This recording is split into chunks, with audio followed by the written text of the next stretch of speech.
E amigos e amigas, tudo bom? Vamos falar hoje sobre essa aula aqui de colorações especiais. Extremamente usado na dermatopatologia, né? E a gente precisa, muitas vezes, para complementar os diagnósticos de pele. Muitas vezes também nós vamos investigar, né, a possibilidade de achar algum micro-organismo, são vários, nós vamos ver aqui, depósitos de materiais cutâneos e pigmentos. Então, vocês vão ver aqui que existem várias utilidades para usar a coloração especial. E por que a gente fala de coloração especial? Porque não é da rotina. Né? Rotina, basicamente, a gente usa a hematoxilina e eosina, que normalmente deixa aquele tropismo meio violáceo na epiderme e um tom mais róseo na derme, que é o básico que é reconhecer o HE. Começando pelos micro-organismos, apesar de a gente não usar muito na dermatopatologia, a gente tem que lembrar que existe a coloração de Gram, né, para algumas bactérias. Espiroquetas, também uma coloração a gente quase nunca consegue realizá-la, né, que é o Worcesteri, para a gente ver espiroquetas ou da sífilis, ou de uma angiomatose bacilar, porventura. Talvez no nosso dia a dia, as principais que a gente vai usar, né, é Wade, Zil-Nielsen e Fight, para ver as micobactérias, né, como bacilo ácido resistentes, basicamente Hanseníase, somente a Virchoviana. E para os fungos, a gente acaba solicitando muito PS e o Grocô.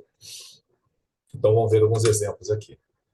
Então, o Gram, mostrando aqui um tom violáceo nas bactérias Gram positivas, e as gram-negativas ficam num aspecto um pouco mais rosa. Como eu falei na dermatopatologia da rotina, a gente acaba não pedindo a coloração de gram. O Warthin-Sterry, ela deixa, né, as bactérias, as espiroquetas que a gente gostaria de avaliá-las nesse tom castanho enegrecido. Em geral, o fundo fica amarelo-ouro, vamos dizer assim. É importante que vocês reconheçam também esses padrões de cores. Quando você, tipo, olha para a imagem, né, para a coloração, já sabe, opa, devo estar diante de um Ashterry. Por exemplo, nos fungos, o Grocô. Em geral, o fundo da impregnação pela prata é um tom esverdeado e as paredes fúngicas são coloridas em negro. Ou seja, bate o olho e já imagina, opa, estou em tal coloração. Como o Fight. Em geral, ele deixa o fundo um azul pálido, né? E as bactérias alcoácido resistentes são bacilos alongados, ficam nesse tom meio róseo forte, um vermelho bem vivo. Então, aqui um exemplo de uma Hanseníase virchoviana, obviamente, com vários lagos bacilares formando globias. Então, esse aqui é um fight bastante positivo. Um detalhe da coloração do periódico de Schiff, ácido periódico de Schiff, a tradução do PAS, que ela normalmente, né, vai mostrar a cápsula fúngica nesse tom róseo, esse róseo mais pálido. Então, aqui a gente vê um exemplo de uma dermatofitose mostrando linfas septadas, e aqui uma onicomicose também mostrando linfas septadas. O PS não é exatamente só para observar fungos, mas basicamente a gente usa para eles. Também podemos ver no PS espessamento da membrana basal, espessamento de endotélio vascular, deposição de alguns mucopolissacarídeos. Então, ele é interessante para várias aplicações. Como a impregnação pela prata. Né? O Grocô, eminentemente, deixa esse fundo esverdeado, e como eu já comentei, né, ele cora a cápsula do fungo nesse enegrecido. E aqui dois exemplos de uma célula-mãe, maior que as células-filhas, de emulação múltipla, então uma provável paracoccidioide micose. Então, interessante demais a coloração para dar o diagnóstico. Já a deposição de mucopolissacarídeos também, né, como já falei que pode ser usado PS, mas o mais comum que a gente usa é o ferro coloidal e o Alcium Blue. Então, primeiro aqui na esquerda, a gente tem que entender o HE. Né? Toda coloração especial, ela tem que ter um motivo. Não é porque eu quero ou você quer. É porque histopatologicamente eu vi uma alteração que pode ser confirmada pela correlação. Então aqui eu vi no HE um edema bem significativo do intestício. Então a gente já vê umas fibrículas mais pálidas aqui que fatalmente são mucina e que foram corroboradas pelo ferro coloidal. Né? Lembrando que existe mucina na derme normal, vamos dizer assim, somente na região que a gente chama de região adventícia, que é próxima dos anexos, né, das glândulas écrinas, dos folículos pilosos. Então, é natural ter um pouco de mucino nessas regiões. Mas no intestício, né, entre as fibras de colágeno, aí não, já tem que considerar algum tipo de mucinose, seja primária ou secundária. E aqui confirmamos. O aspecto ferrocoloidal é Ocean Blue, esse azul, às vezes levemente esverdeado.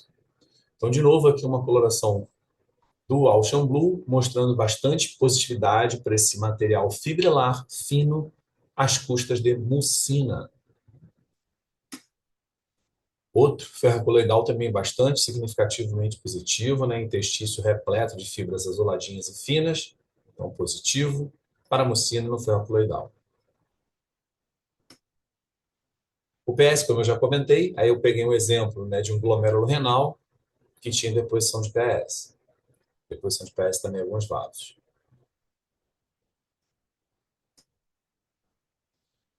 A calcificação cutânea ela é muito fácil de dar um diagnóstico pelo próprio histopatológico corado pelo HE.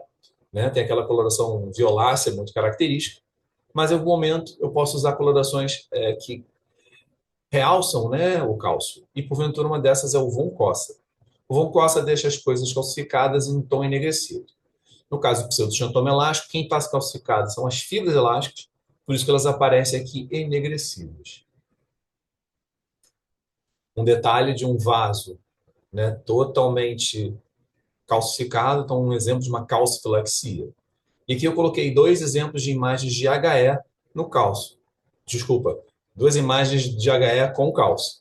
Então ele é muito violáceo. Se eu precisar confirmar mesmo que tem cálcio, o von Cossa vai deixá-lo em tom negro, escurecido. A coloração do vermelho do Congo é muito usada, né, para a gente corroborar a hipótese de amiloidose, seja cutânea ou sistêmica. Só que, de novo, eu tenho que ter uma interpretação clínica.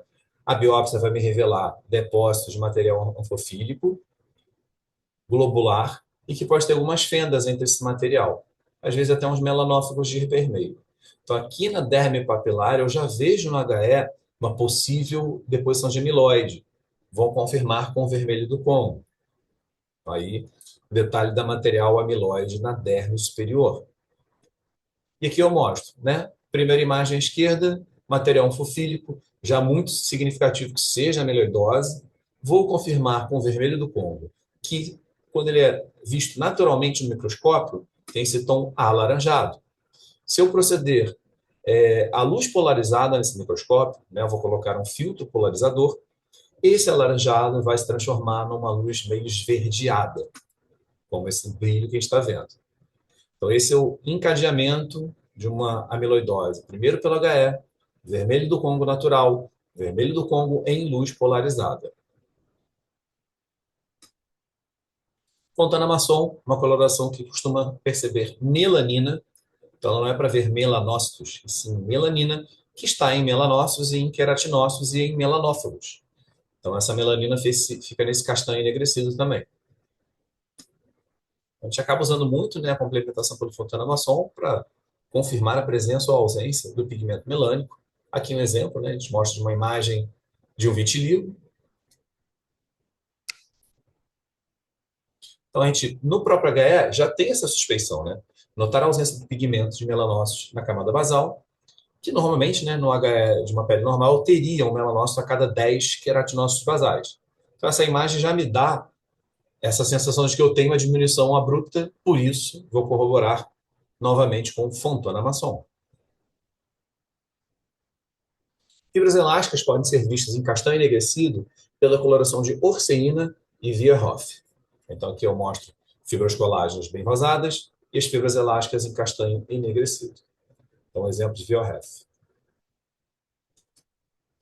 Tricrômio de Masson é uma coloração que, em geral, é usada para você perceber estrutura muscular. E o músculo, ele normalmente fica em vermelho, as fibras musculares lisas. E o que for fibra colágena tende a ficar em azul esverdeado. Então, esse é um exemplo, porventura, de um leiomioma, com proliferações difusas de células musculares lisas. E aqui um colagenoma estoriforme. Então, aqui é o HE na parte de baixo. Você poderia ficar em dúvida em alguma proliferação fusiforme. Se você achasse que fosse músculo, ficaria tudo em vermelho. Mas como é um colágeno espessado, ficou em azul esverdeado. Então, é exemplo de um colagenoma estoriforme. O azul da Prússia, ou pearls, serve para perceber o pigmento da hemosiderina na derme. Então, aqui é um exemplo de uma vasculite, de uma dermatose purpúrica pigmentar, onde a hemácia foi extravasada na derme, e para confirmar, a gente vê esse padrão azul turquesa da hemosiderina. O pigmento no HE ele é um castanho levemente mais brilhoso do que o castanho amarronzado no HE de melanina, né, vamos dizer assim. Então aqui fica azul turquesa para confirmar a presença de hemosiderina.